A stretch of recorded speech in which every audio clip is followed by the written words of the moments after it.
तो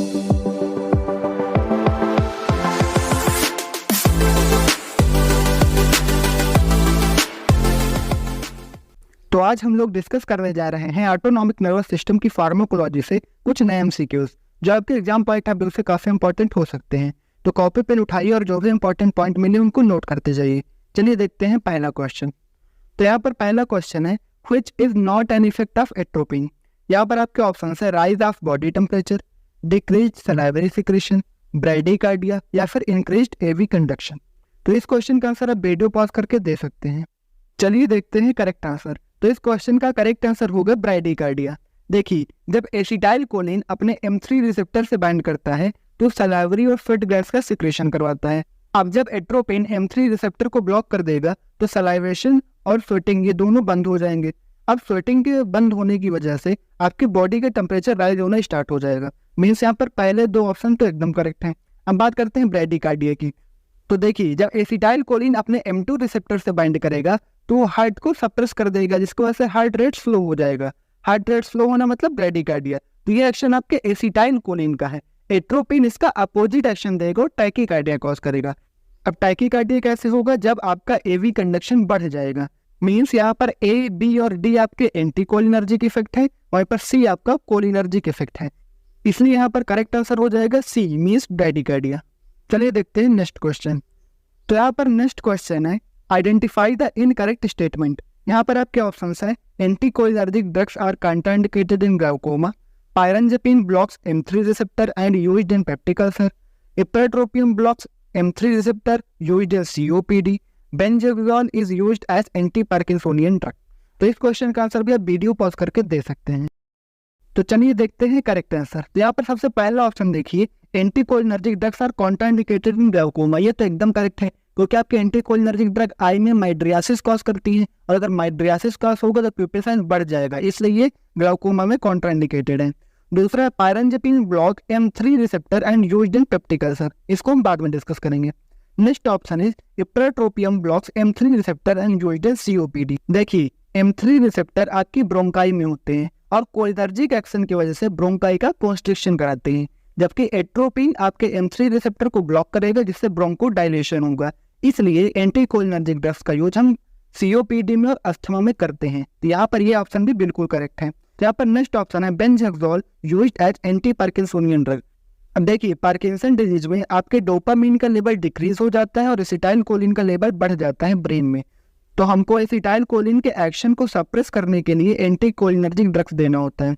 तो यहाँ पर आपका बेंजोक्सोल एक सेंट्रल एंटीकोलिनर्जिक ड्रग है, इसलिए इसका यूज हम पार्किंसन डिजीज में करेंगे। तो ये ऑप्शन भी आपका बिल्कुल करेक्ट है। अगर बात करें बी ऑप्शन की, तो यहाँ पर लिखा हुआ pirenzepine block M3 receptor and used in peptic ulcer. देखिए, पायरेंजेपिन और टेरेंजेपिन ये दोनों पेप्टिक अल्सर में यूज होते हैं, लेकिन मैंने आपको उसके पिछले वीडियो में ही बताया था कि आपकी GIT में M1 और M3 दोनों रिसेप्टर होते हैं। M1 रिस्पॉन्सिबल होता है गैस्ट्रिक ग्लैंड्स के सिक्रेशन के लिए, मीन्स HCl के सिक्रेशन के लिए, और M3 रिसेप्टर रिस्पॉन्सिबल होता है पेरिस्टालसिस मूवमेंट के लिए। और पेप्टिक अल्सर आपके एक्सेसिव गैस्ट्रिक एसिड के सिक्रेशन की वजह से होता है, जिसके लिए रिस्पॉन्सिबल होता है M1 रिसेप्टर।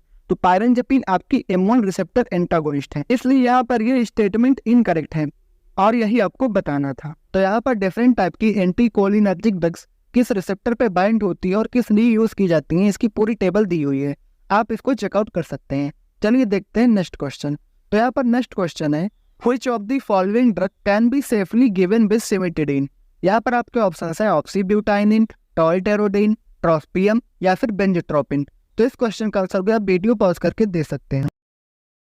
तो चलिए देखते हैं करेक्ट आंसर। इस क्वेश्चन का करेक्ट आंसर होगा ट्रोस्पियम। देखिए, सिमिटिडीन आपकी एंजाइम इनहिबिटर है, तो ये सारे CYP एंजाइम को इनहिबिट कर देगी। और जैसे कि आप जानते हैं कि ड्रग का मेटाबॉलिज्म लीवर के थ्रू होता है, तो एंजाइम इनहिबिट होने से ड्रग की मेटाबॉलिज्म रेट स्लो हो जाएगी, जिससे ड्रग टॉक्सिसिटी हो सकती है।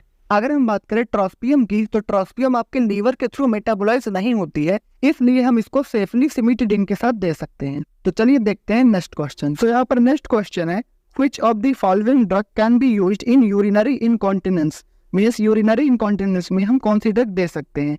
तो यहाँ पर आपके ऑप्शन है ग्लाइकोपाइरोनेट, टॉल्टेरोडिन, ट्रोस्पियम या फिर बेंजोट्रोपिन। तो इस क्वेश्चन का आंसर भी आप वीडियो पॉज करके दे सकते हैं। तो इस क्वेश्चन का करेक्ट आंसर होगा टॉल्टेरोडीन। यहाँ पर मैं आपके लिए ट्रिक लाया हूँ जिसके थ्रू आप सारी ड्रग्स जो कि यूरिनरी इनकॉन्टिनेंस में यूज की जाती हैं उनको याद रख सकते हैं।